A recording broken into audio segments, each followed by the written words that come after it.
pamilya nating nandirito. O siya, at aking namang ihanda ang mga kain nating mga magkakaroon.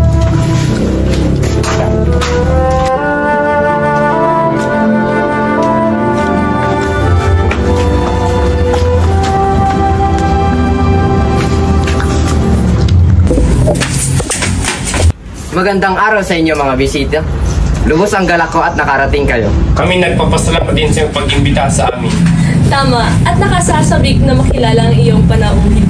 Halina kayo at pumasok upang masimulan natin ang ating pagdiriwang.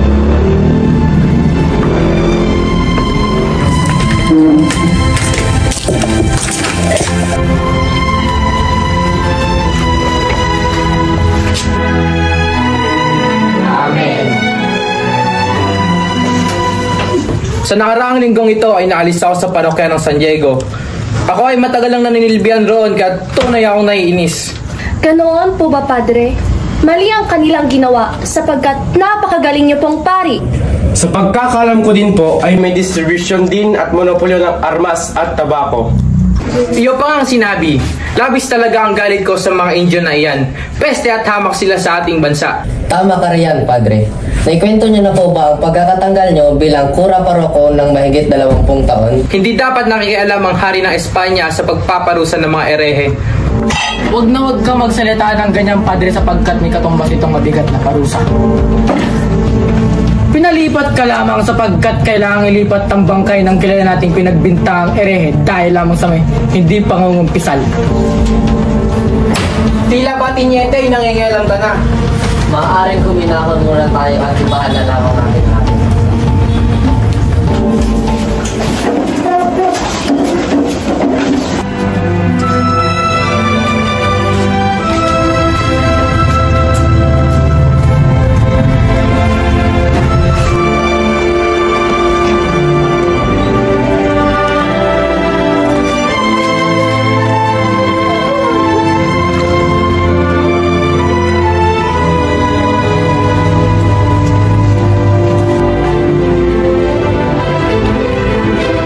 Crisostomo, patawarin mo ang aking kasuotan. Nagdadalamhati pa rin tayo sa pagkamatay ng iyo. Naiintindihan ko, Kapitan. Crisostomo, ipinapakilala ko nga pala sa iyo si Padre Damaso, Tiniente Guevara, Padre Sibilia at aking kapatid na si Tia Isabel. Magandang araw sa iyo, Tiniente. Magandang araw rin sa iyo, Senyor. Magandang araw rin sa iyo, Padre. Magandang araw rin sa iyo. At ganoon din sa iyo, Tia. Magandang araw sa iyo, Senyor. Padre Damaso, karangalan ko po ang makita kayo. Ibarra, di ko inaasahan ang iyong pagbabalik. Padre, galing sa Europa si Crisostomo pagkatapos ng 7 taong pag-aaral. Isa siyang mabuting binata at kamukha ng kanyang mga. Ikinakailan niya ang ating pagkakaibigan. Ikinakailan niya ang aking ama. Narito na po ang hiling na inyo mag-dinay. Salamat.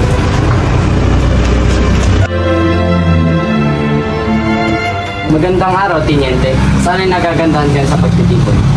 O naman po, Senyor Ibarra. Isang karangalan po ang makilala kayo. Isang malugod po na pagbabalik ang inyong pagdating, Senyor Ibarra. Salamat po, Tiniente. Sana'y makatulong ako sa San Diego. Tara na, para magtipon para sa pagkain.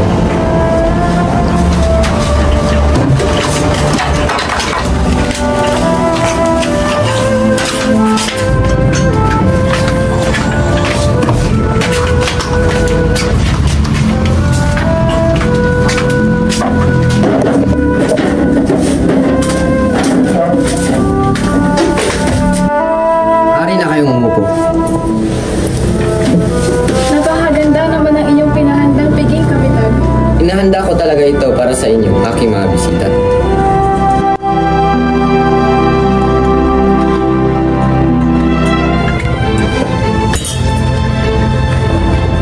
Itong taon na ako wala sa ating bayan, ngunit hindi ko ito nakalimutan. At tila ko naman ang nakalimutan nito, ni hindi ko man lang nabalitaan ang pagkawala ng aking ama. Bakit hindi ka nagpadala ng telegrama? Gaya ng ginawa ni Don Tiburcio nung kami hinasal. Sa ibang bansa ako noong huling 2 taon. Saan ka nakarating sa Europa? Nakapaglibot na ako sa iba't ibang bansa. Ilan sa aking napuntahan ay ang Pransya at Alemanya. Natuto rin ako ng kanilang mga lingwahe. Halos magkakatulad rin ng mga bansang iyon pagdating sa kabuhayan, politika at relihiyon. Ngunit ang hindi nagbabago ay ang katotohanan. Ang kapangyarihan ng mga mayayaman ay siya namang kahinaan ng mga mahihirap. Nagaksya ka lamang ng pera, ngayon lang ang iyong natutunan. Kahit isang pasit ay kayang sabihin niyang sinabi mo. Naalala ko nung ako'y bata pa, nung ikaw pa ang puro rito sa San Diego, madalas kang pumunta sa aming bahay upang makisali. Ibig mo bang sabihin na ako ay matakaw? Ako'y magpapaalam na. Maraming salamat sa iyong pag-imbita, Kapitan Tiago. Dumito ka muna. Paparating na si Maria Clara kasama ang bagong pura paroko ng San Diego. Ngunit wala nang magandang may dudulot ang pagtagal ko rito. Ako na lamang po ay babalik bukas. Ang yabang talaga ng batang yan. Nakapag-aral lang sa Europa, ganyan na umaasal. Dapat talaga ipagbawal ng mga Kastila ang pagpapaaral ng mga idyo sa ibang bansa para hindi lumaki ang kanilang ulo. Tila isang panaginip ang paninirahan ko sa Europa ng 7 taon. Halos wala pa rin pinagbago. Sana hindi mo sabihin ang nangyari sa iyo, Mama. Mag-iingat ka at maging aral sa iyo ang kanyang sinabi. Talagang ko ay naging malapit kayo sa kanya. Maaari niyo po bang ilan itong nangyari sa kanya? Batid ng lahat ang pagkamatay ng iyong mga. Patay sa kulungan ng kapitan. Kilala po ba ninyo ang aking ama? Nakasiguro ako sa iyong kilala ko ang iyong ama. Kaya't nakapagtatakang hindi mo pala alam ang kanyang sinabit na bilangguan. Sasabi niyo po ba sa akin kung bakit siya nabilanggo? Ikukwento ko sa inyo, subalit ako'y sabayan ninyo sa paglalakad patungo sa kapwa. Mabait na tao si Don Rafael. Kahit isa siya sa pinakamayaman sa San Diego ay patas niya lang tratuhin ang mga mahihirap. Siya rin ay matulungin. Subalit marami ang may galit at may kimkim na pagkainggit. Sa mga ito ay mga Kastila nagtataglay ng masamang ugali. Ang mga mabubuting tao ay hindi nagtatagal at nagkakaroon ng maraming kaaway tulad ng mga. Nalaman mo ang iba pang pangyayari mula kay Kapitan Tiago.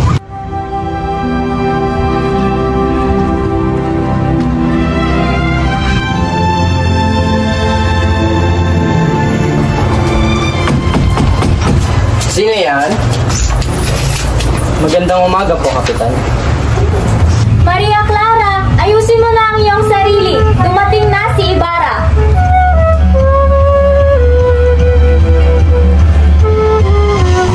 Nasaan na po si Maria Clara?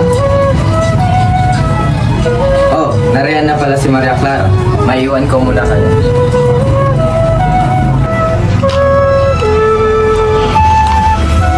Lagi mo ba akong naaalala sa Europa o may ibang nagpatibok ng puso mo rin? Maria Clara, sa bawat sulok ng Alemanya, naririnig ko ang iyong tinig. Hindi ko kailanman nakalimutan ang iyong mukha. Maria Clara, ngunit kailangan ko agad bumalik sa San Diego dahil may tungkulin pa ako sa akin. Naunawaan ko, ngunit babalik ka hindi. Oo, babalik ako para sa iyo.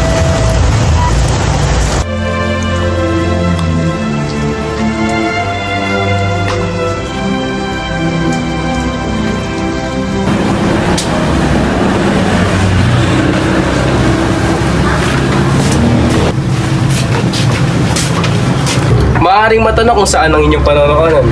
Kukunin lamang po namin ang makagamitan ni Maria Clara sa Beaterio. Mag-ingat kayo.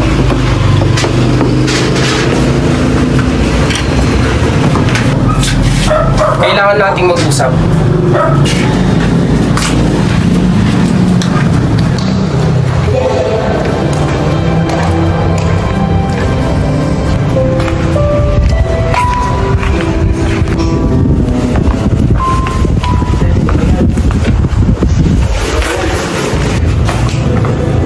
Maayos po ba ang inyong pakiramdam? Maayos naman.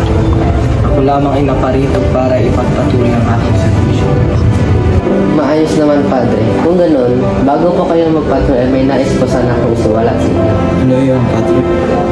Napag-alaman niyo na po ba ang pagkarating ng binatang si Ibarra? Ang patang nag-aral sa Europa? Oo. Siya nga, Padre. sila at ni Padre Damaso ay nagkaroon ng isang pagkaalitan. Ganun ba? Kumusta naman iyang si Ibarra? Tama ka riyan, Padre. Salamat sa Panginoon na di pa sila inabot sa pagkakasakit. Tama ka rin.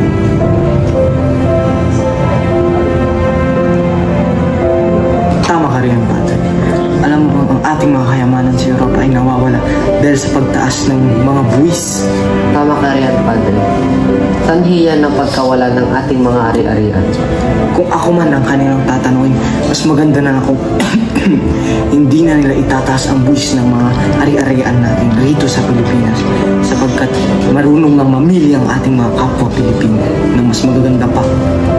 Pasya, Padre, iwan ka muna.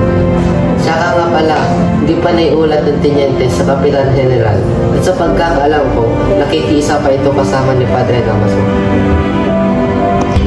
Ngunit maaga naman ito nalaman ng Teniente sapagkat naiulat sa kanya ito ni Laruha. Napalipat naman na si Padre Damaso sa higit na mabuting bayan. Ganun ba? Siya, Padre. Una-una ako. Mag-iingat ka. Sa inyo rin po. Ikaw ang dahilan, Kapitan, sapagkat hindi kayo nagtapat.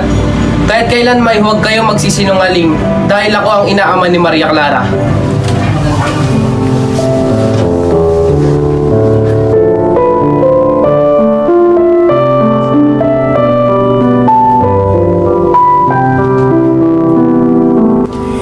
Isang matandang Kastila ang dumating sa Pilipinas. Mataas magsalita ng Tagalog at nanalalim ang mga mata. Bumili siya ng isang malawak na gubat at pinambayad ay mga damit, alahas at salapi. Hindi nagtagal ay nawala ang matanda. Isang araw, ang mga nagpapastol ng kalabaw ay nakaamoy ng isang masangsang amoy. Kanilang hinanap ang pinanggalingan ng amoy at sa isang puno na hanapan nila ang bangkay ng matanda na nabubulong.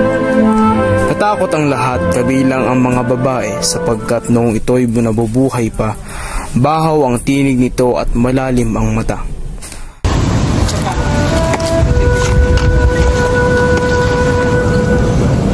Ama, bakit ganyan ang iyong sinabi? Wala kang kasalanan. Hindi ka kriminal. Noon, wala po ang labi ng inyong ama. Ano? Inutos po ng kura na itapon na lamang sa ilog ang kanyang mga labi. Si Padre Salvi?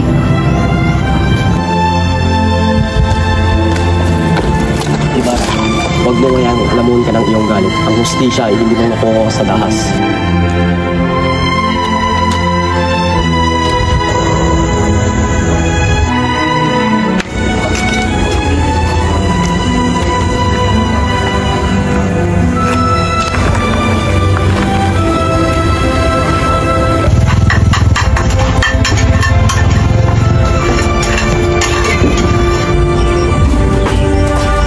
Kain, gutom ako. Salut. Wala pa sila. Kumaysado ang mga bata at tirahan mo ko.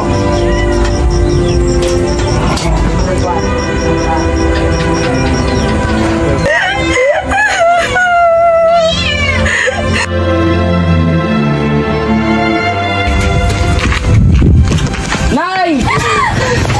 Ano nangyari sa'yo?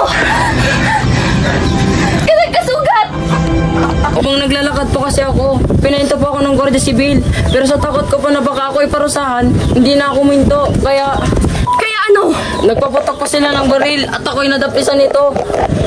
Wala man silang pinalampas. Maging mga bata binabaril.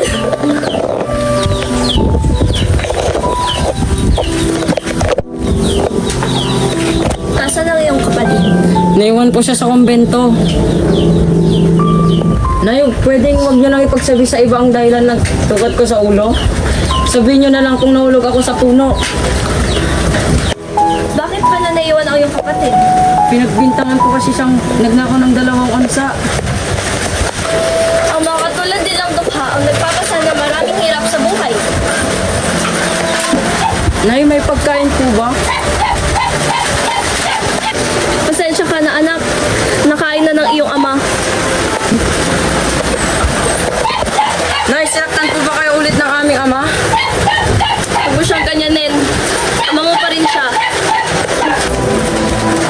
Matutulog po muna ako.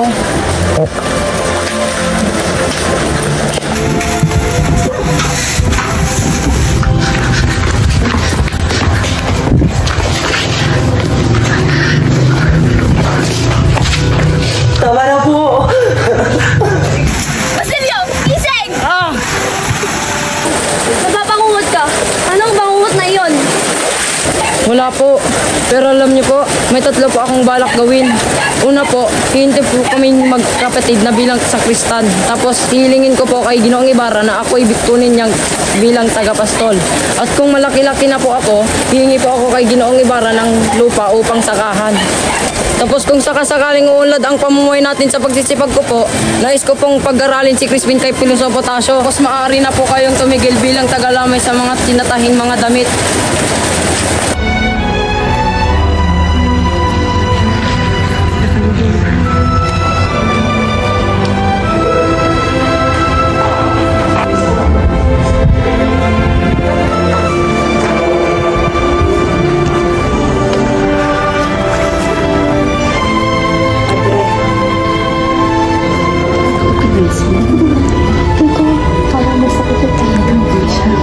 Ng indulhensya plenaria ay mahahangol sa purgatorio ang mga kaluluwang nag-uusap.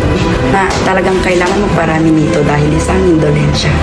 Ang linggong iyon, natamo ko ang 3 plenarya ng yumao kong asawa. Dapat na ang isa lamang. Pag-aaksaya sa indulhensya ang ginawa mo.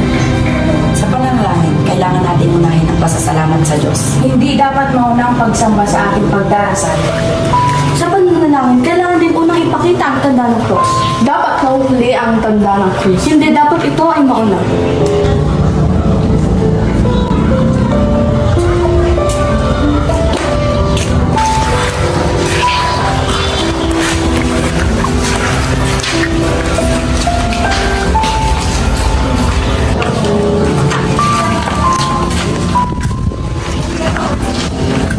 Narito ang gulay para sa kura.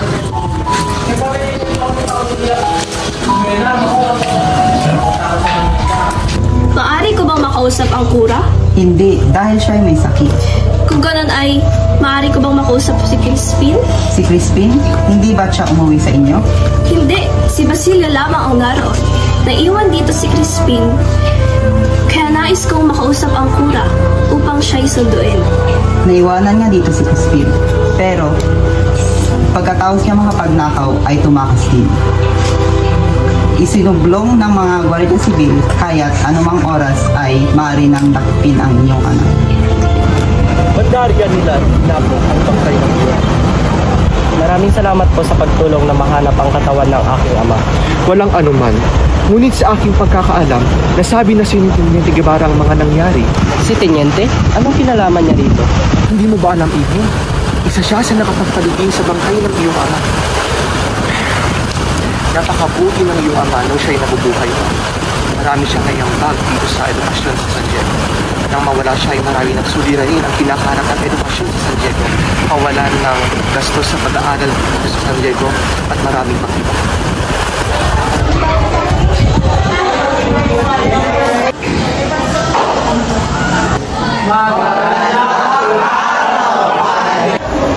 Magandang umaga, Padre Damaso. Ano po may paglilingkod ko sa inyo sa ano? Tila ba ay nahihirapan ka na riyan, Guro? Kung hindi mo na ito kaya, ay ako na lamang ang gagawa. Ay, huwag na lamang po, Padre. At baka mabahala ko pa po kayo.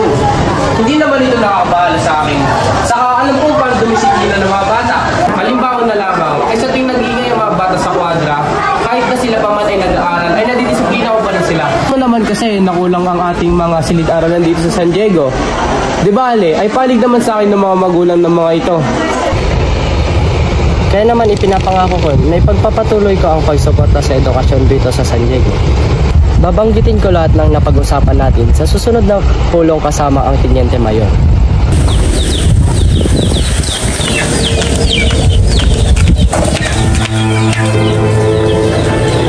Asan ang dalawang mata? Wala!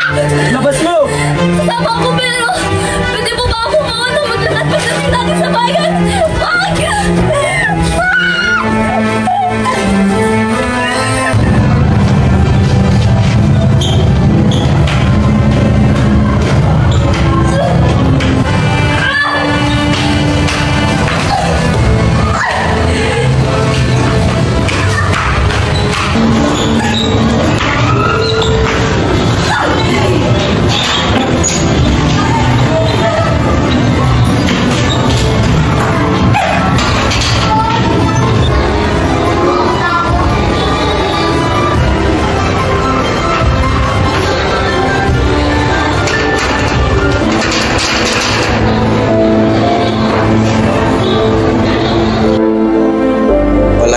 si Sisa.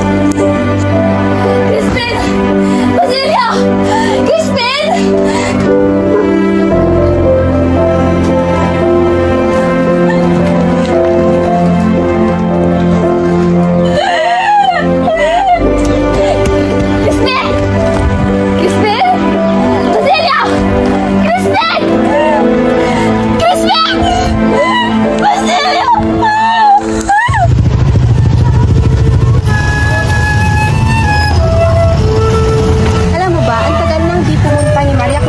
sa San Diego. Siyang tunay, mabuti at bumisita siya ngayon at sila'y magdidiwang ng pista. Kaya nga ang bait niya at napakaganda.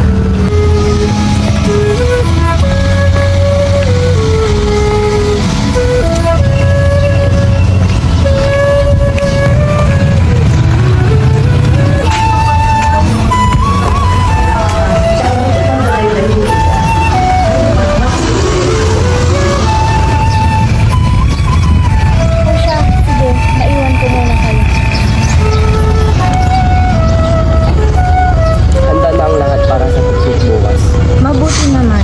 Pero maaari bang wag natin isama si Padre Sam? Dahil hindi ako komportable kasi. Paumanhin, ngunit hindi kita mapagbibigyan sa iyong kaibigan sapagkat yan ang mga inaasahan sa atin ng mga San Diego na may magandang asal.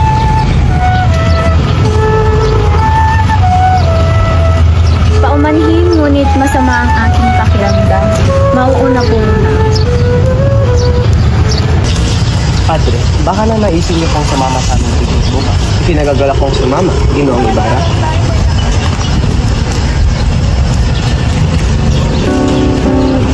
Napakaganda ng San Diego. Siyang tunay. Maria, kamusta pala kayo ng iyong kasintahan? Mukhang napapadalas ang pagdalaw niya sa inyo.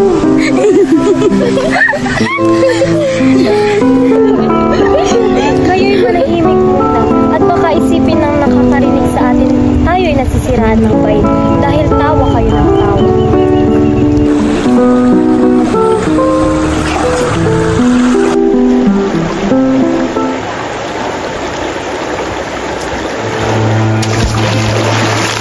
May buhaya!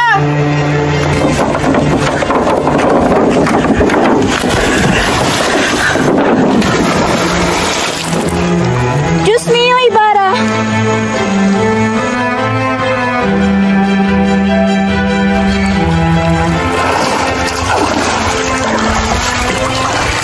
Ay, saan ako Lara. Ihanda ng aking pagsabi.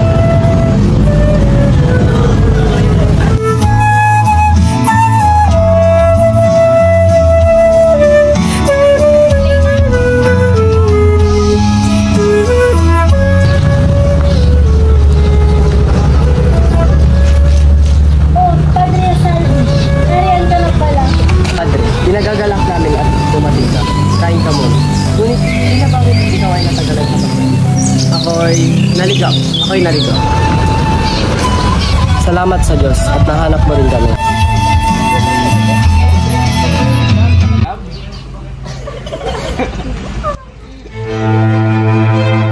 O Sisa, halina't kumain ka. Yung padre kasi dyan, mas pinahalagaan pa yung onsa kaysa sa buhay ng mga bata. Anong pinapahiwatig mo to? Natamaan ka ba? Wala naman akong binanggit na pangalan. Nais ko lamang po sana humingi ng payo ko na sa inyo. Alam mo namang ako'y tinuturing na baliwin, di ba? Bakit di ka na lang humingi ng payo sa ibang mga makapangyarihang tao, gaya ng kura o ang kapitan? Ang bawat isa sa mga natukoy ko ay magbibigay sa iyo ng masamang payo. Pero ang pagtatanaw ng payo'y di naman nangangahulugang sunduin mo ang sinabi nila, di ba? Magkunwari ka lamang iyon ay iyong ginagawa. Pero kailangan bang makapi para maging isang mabuting Kristiyano? At kailangan bang marumi ang budhin para matupad ang layunin? Bakit ako susuko kung kaya ko naman? Sapagkat ang lupang pagtatanan nyo'y nasa kamay ng kaaway. Kayo'y mahina pa lang para lumaban, kaya kailangan nyo munang humalik ng mga kamay. Humalik? Pagkatapos ng ginawa nila sa aking ama, ako'y di maghihiganti sapagkat mahal ko ang aking relihiyon. Ngunit ako ay isang anak din. Habang habang di mo pa nakakalimutan ang nangyari, mas makakabuti kung huwag mo muna ituloy ang iyong balak. Maghanap ka ng ibang paraan para makatulong sa iyong mga kababayan. Alam mo, kahit di ka man magtagumpay, ay meron ka pa rin mapapala dahil tiyak na may lalabas na bagong pananim mula sa itinanim. Ikaw ay magiging isang mabuting halimbawa at inspirasyon sa ibang takot lamang magsimula. Naiintindihan ko po.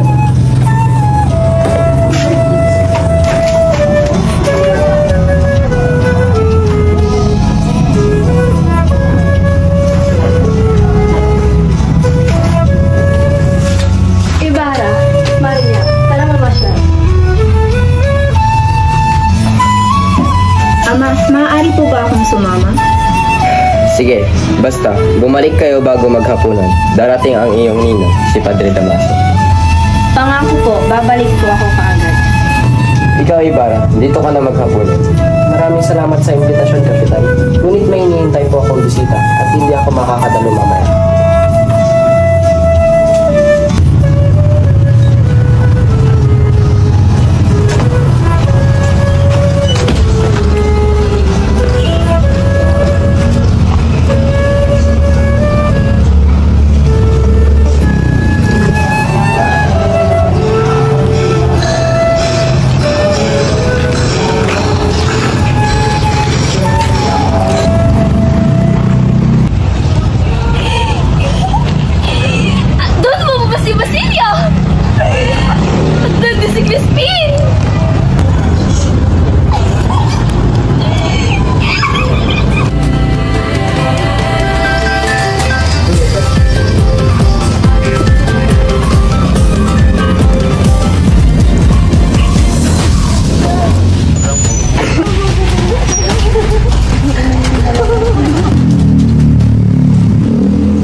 Mahal kong Crisostomo, ilang araw nang hindi tayo nagkikita. Ikaw raw ay may sakit, kaya't ipinagdarasal kita at pinagtulos ng 2 kandila, kahit na sinabi ni Itay na hindi naman ito malubha. Kagabi, pinilit nila akong tumugtog at sumayaw kaya nayamot ako. May ganyan palang mga tao. Kung hindi lang ako kinikwentuhan ni Padre Damaso ay talagang iiwan ko sila. Ipapaabot mo sa akin ang iyong kalagayan at ipapadalaw kita kay Itay. Ipaubaya mo na kay Andeng ang paglalagay ng iyong tsaa. Mahusay siya kaysa sa iyong mga katulong. Nagmamahal, Maria Clara. Dapat tayong gumala sa Diyos.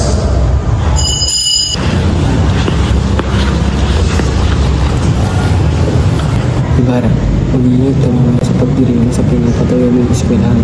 Pagbawa mo sa may hukay, huwag kang lalapit sa may bato at maaari kang mamatay. Yes.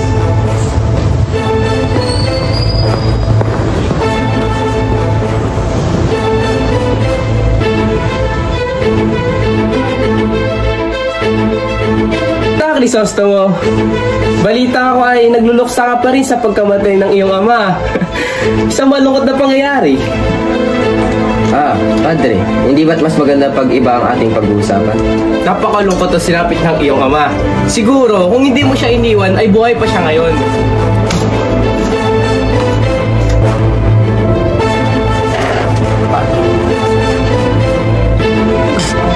Ibarra, maawa ka, wag.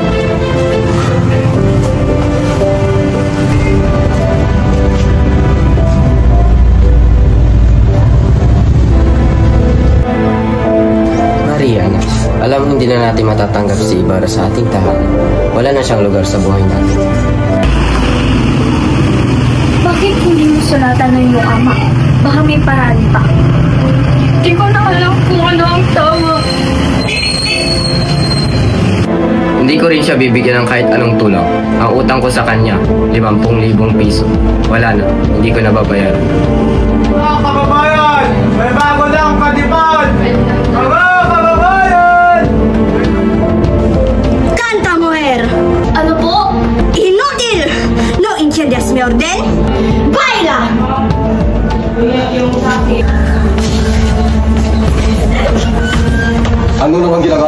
edukasyon. ¿Por qué? No lo ves. Dinidisiplina ko lang ang babaeng ito. Ayo, gamutin niyo si Sisa at dalhin siya sa bahay ni Ibarra. Hindi ko na kaya. Magbibitiw na ako sa akin. Hindi madali ang iyong pinagdadaan.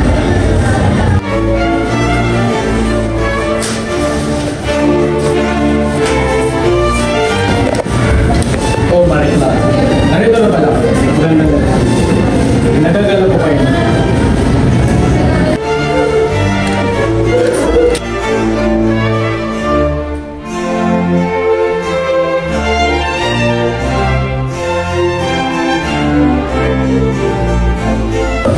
Magandang gabi, Maria Clara. Alisin mo si Ibarra. Hindi ko magagawa yan. Malaking abulay ni Ibarra sa palabas.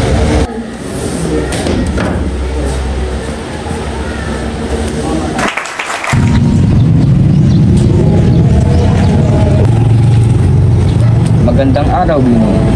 Ano ang iyong nais? Ako po si Luas, ang kapatid ng namatay kahapon. Kung ganun, nakikiramay ako sa iyo. Nais ko pong malaman kung magkano ang inyong ibabayad. Ibabayad? Saka na natin pag-usapan yan. Sabihin niyo lang po kung magkano ang ibig ninyong ibayad. Paumanhin, ngunit nagmamadali ako. Wala kayong panahon upang pagmalasakitan ng patay? Bumalik kayo mamayang hapon, butihin Ginoo. Kung dalawin ang isang may sakit. Dahil sa isang may sakit, papabayaan ninyo ang patay? Akala nyo ay paumanhin, ngunit huwag mo ubusin ang aking pasensya.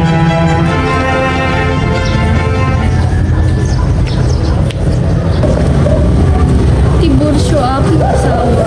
Pagod na ako sa kahirapang ito. May pinsamyento ako, Victorina. Confia in me. Ay, ano naman iyon? Hindi ba't nagtatrabaho ko sa isang ospital? Oh, ano ngayon? Magpapanggap akong doktor, mi esposa. At paano mo naman gagawin yon? Basta't magtiwala ka na lamang sa akin.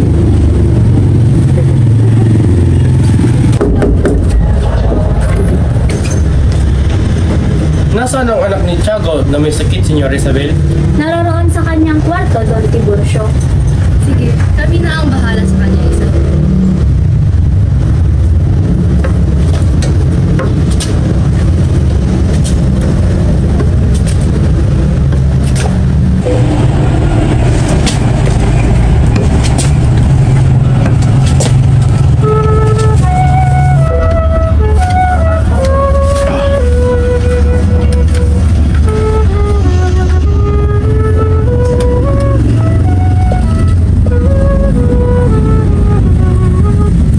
Magaling ka, Iha.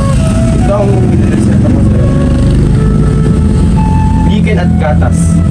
Jarabe de Ardea at 2 pildores de Sinaglosa.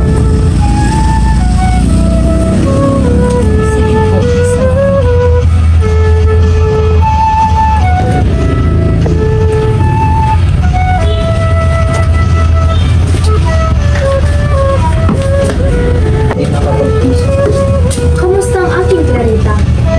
Niresitahan siya ng asawa mo. Ganun ba? Maraming salamat.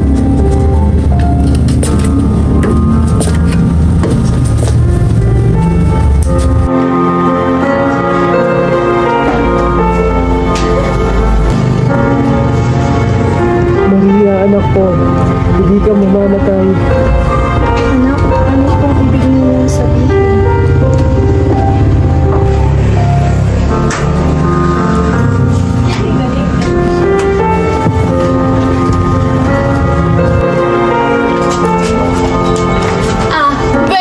Mga amigo at amiga, ito nga pala si Linares, ang inaanak ni Tiburcio na galing Espanya.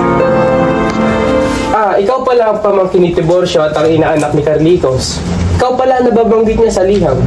Natanggap pa akong abogado sa Universidad Central. Noon ay madali lamang itang mayahanap ng trabaho. Ngunit kung asawa, mahihirapan na akong ihanap ka. Hindi naman pa ako nagmamadali. Asawa? Halika't samahan kita kay Santiago.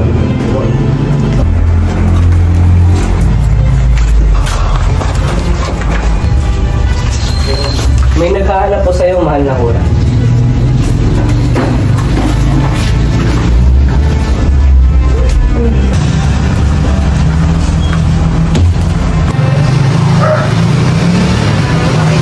Sino ka? Ako po ang kapatid ng lalaki na matay. Anong kailangan mo sa akin? Humingi po ako ng abulay kay Ibarra, ngunit kakaunti lamang akal na ibinigay. Pasalamat ka at hindi ka pa yung pinakulong ni Ginoong Ibarra. Umalis ka na rito.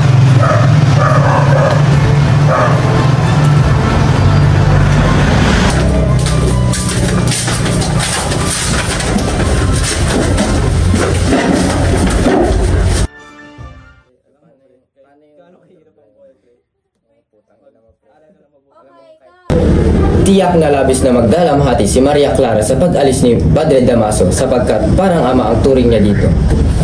Mabuti pa't hindi mo hinayaan na makausap ni Maria si Ibarra. Baka lalo pang lumubha ang kanyang kalagayan. Mahusay ang aking asawa. Kung hindi sa kanya'y baka nasa langit na si Maria. Laki ang aking paniniwala na malaki ang kinalaman ng pangumpisa ni Maria Clara sa kanyang paggaling. Ipagpatawad ninyo ang aking sasabihin. Ngunit, bakit hindi ninyo gamitin sa asawa ng Alperes ang pangungumisan upang siya'y gumaling? Donya, ang sugat ay walang kinalaman sa sakit ng budhi.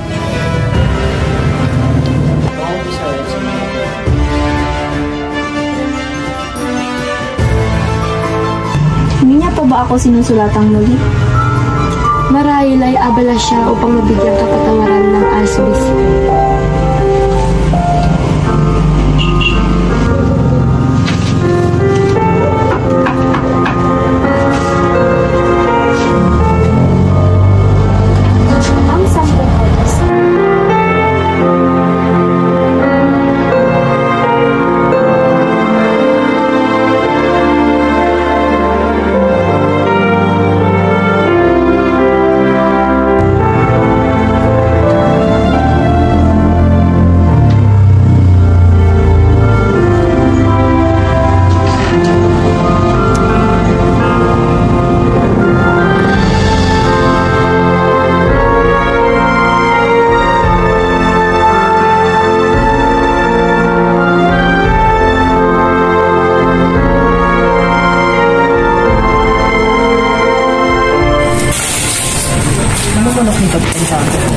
Tumanggap siya ng dalawang kasabong ang isa'y lasak.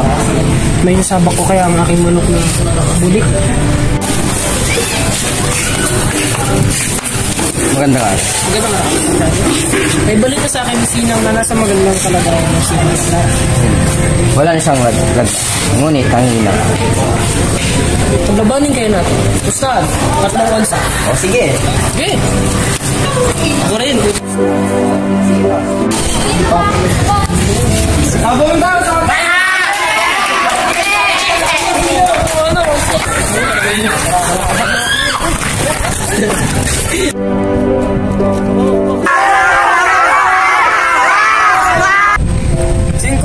manalo ng beto sa puti.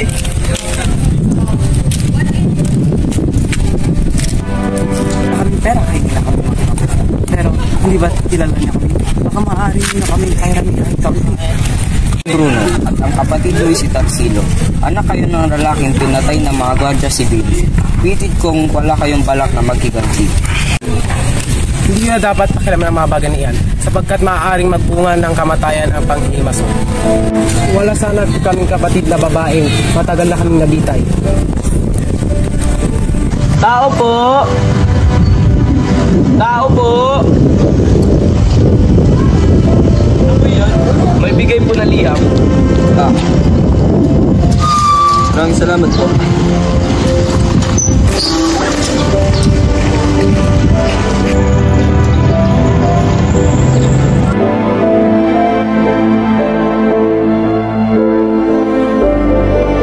Estimado primo, dentro de 3 días espero saber de Tejía te ha matado el alférez Odujael. No quiero que pase un día sin ese animal su castigo.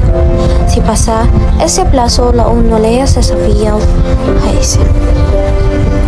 Digo a Don Santiago, Don Arceno Martínez y digo a Dabas, Bromas o canovas y ibas de Golgorio con el general don Arseno Martínez de Digo. A Clarita que todo es broma y no te da en un cuarto más si le desafías. Te prometo todo lo que quieres con que Javier sigue. Desafías te prevengo que no hay excusas ni motivos. Tu prima que te quiere de corazón, Victorina de los Reyes de Espadaña. Ano sila nakakatira dito?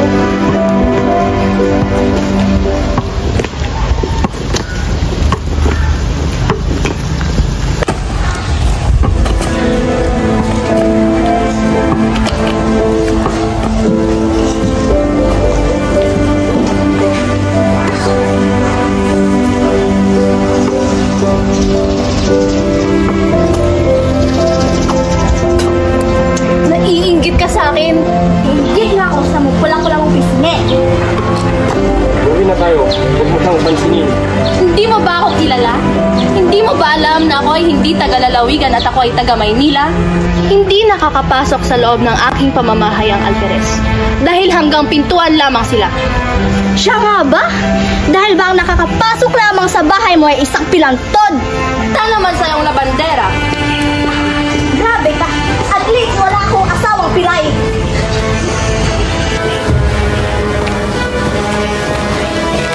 Sino naman pinakaaway mo? Napakalaking kahiyan ng iskandalong ito. Huwag mo kaming pakialaman. Ang mabuti pa ay umuwi na lang kayo ng iyong asawa doon, Tiburcio.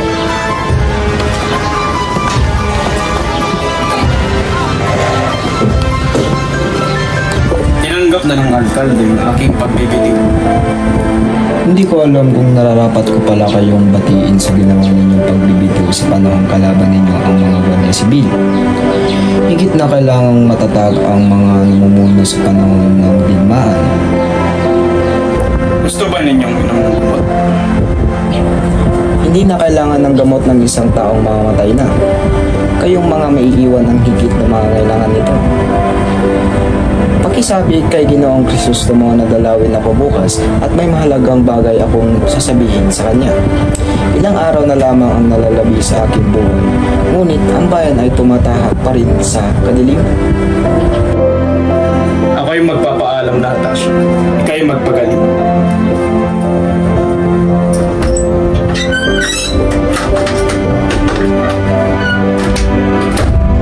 Malaki talaga ang nagagawa ng may isang kamag-anak na nanunungkulan sa bahay. Dahil dyan, ay nakakapaglabas-masok sa palasyo ng kapitan.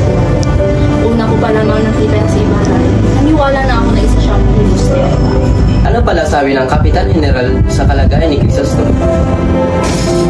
Iminungkahi ng pinsan kong si Linares na siya'y bitay. Huwag mo nang ipagihing pinsan. Alam namin na ikaw ang tagapayo ng kapitan. Clarita, iha. Ikaw talagang sadya namin. Mabuti nang nakita kita. Ang iyong ama at pamilya ay iniligtas ng iyong mga kapitan. Kinupkup po ng Diyos ang aking ama. Marahil nga po. Ngunit lumipas na ang mga panahon ng himalaan. Kaya kami nagpunta rito ay upang pag-usapan ang mga hindi tapos na pag-uusapan. Mauna na po.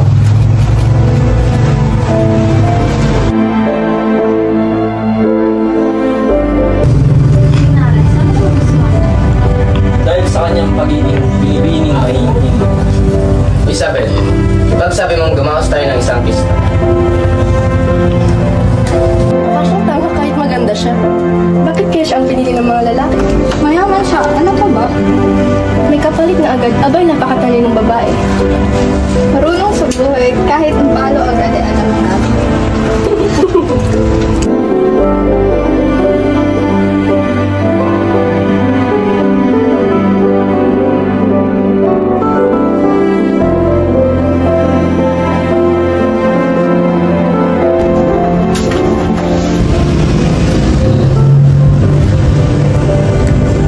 Maganda ang ginawa ng pagbibigay sulat. Nakatitiyak kayo ng magandang kapalaran. Mauna na po ako at ako'y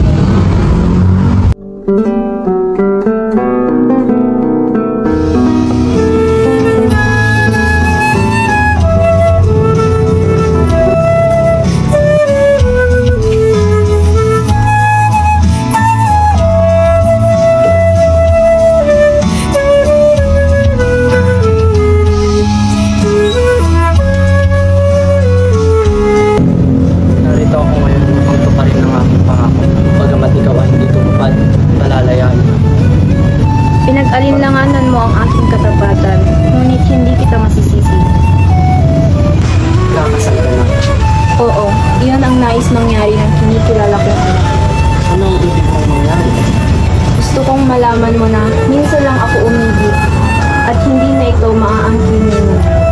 Ano palang nangyari sa'yo? Kasama ako. Paalam, Crisostomo. Ang paglisan ko hindi pagkalimot hanggang sa muli aking mahal.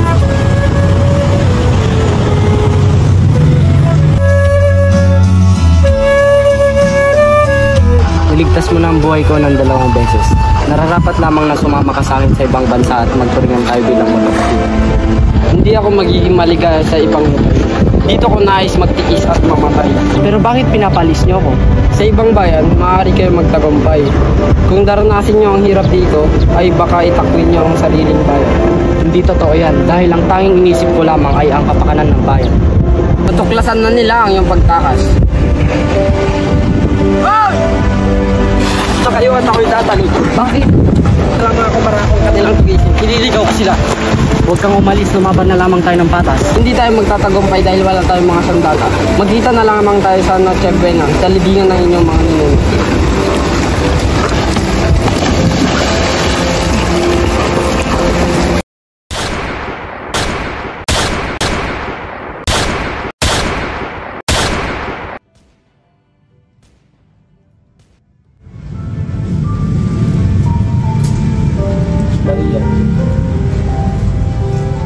Andito ako para masaksiyan ng kasal mo. Bakit namumutla ka naman, anak? May sakit ka na ng iba? Sabihin mo sa akin kung ano nangyayari sa'yo. Tulungan ninyo akong sirain ng pasundo ang pagkikipag-isang bibig. Wala na si Crisostomo. Wala nang dahilan para ako'y magtiis pa. Kung sana'y buhay pa siya, ay maaari ko pang matakasan ang kalagayan kong ito. Ngunit ngayong wala na siya, wala na rin natitira sa akin kundi ang kumpento o mamatay na din. Ganyan mo siya iibig. Humihingi ako ng kapatawaran sa mga kasamaan ng tulog sa iyo. Inahangad ko lamang ko yung kabutihan at kaligayahan. Ngunit nagkamali ako sa relasyon ko sa mga taong nakapaligid sa iyo. Ikaw ang tangi kong kaligayahan, Maria. Kung totoo ang inyong sinasabi, hindi niyo ako hayaang magpatuloy sa aking pagkuusap. Wala na si Crisostomo. Nais kong magmongha. Magmongha? Hindi mo alam ang sinasabi, anak. Maraming misteryo sa loob ng kumpento. Tsaka di ka ipinanganak para magpakasal ng Kristo. At ikaw lang mo rin mahalin si Pilates. Ang kumpento ang kamatayan. Diyos kong mahabagin, ako po ay inyo na pinaparasahan. Gawin mo ang ibig mo. Magmongha ka, huwag ka lang mamamatay.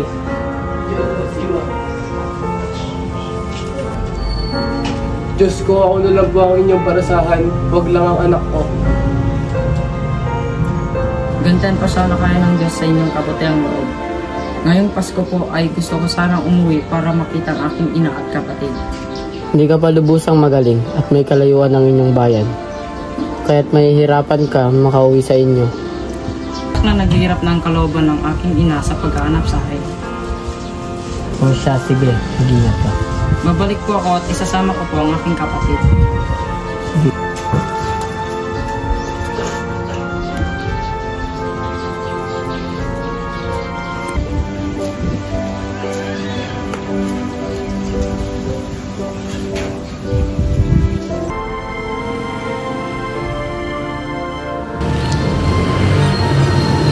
Tila ba ay napakalungkot? Lang ang buhay.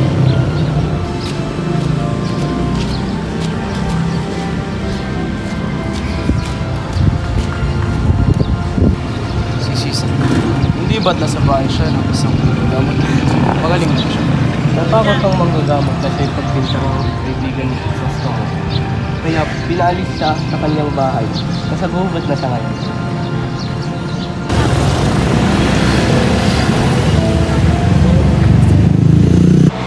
Kailan nga ba ang kasal ni Maria? Hindi ko alam. May sulat ako natanggap pero ayoko basahin dahil natatakot ako sa pwede kong lalabay. Paawa ko kay Crisostomo. Ang sabi, kung hindi kay Linares, ay malamang nalapitan si Kapitan Tiago. Ano kayang gagawin ni Maria Clara?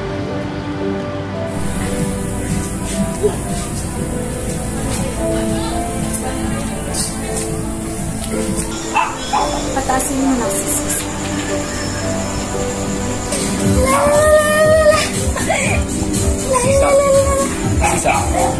tumaas ka lang.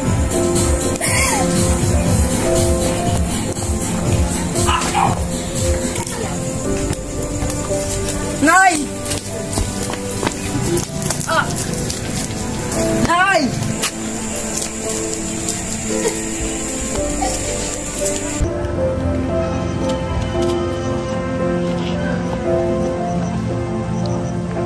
Nay!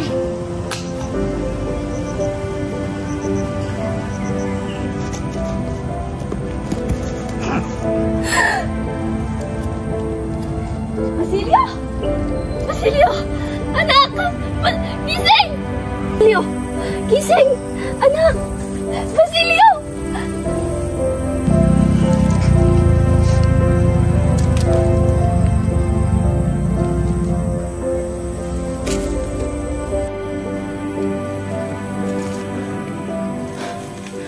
Nay! Nay! Nay! Sino ang babae niyo? Siya po ang aking ina. Nasugatan ako at 2 araw na akong hindi kumakain. Pakinggan mo ang aking mga sasabihin. Hindi magtatagal ay mamamatay na rin ako. Sunugin mo ang aming bangkay ng iyong ina. Kung walang darating na sinuman, pukain mo ang mga gintong binaon ko. Ariin mong iyo at gamitin sa pag-aaral. Mamamatay akong hindi man lang nasilayan ang ningning ng bukang liwayway ng aking inang bayan.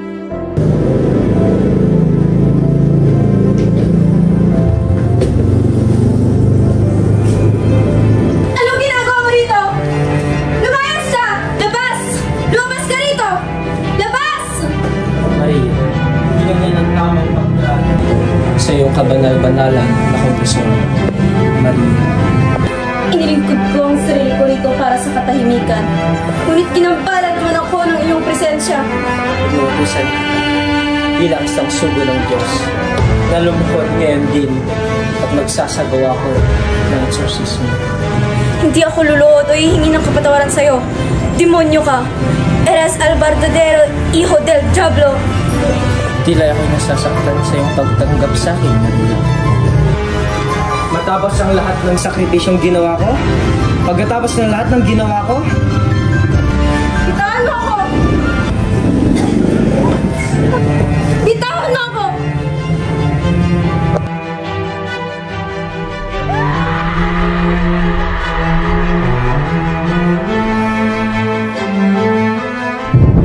Bakit ninyo ako sinilang na may kakapal na sumpa? Pinakikiusap ko sa inyo! Ako'y dalhin nyo sa kinaroroonan nyo!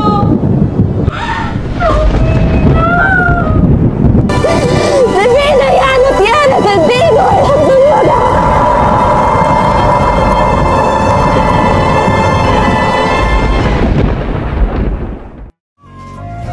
At sumatomes,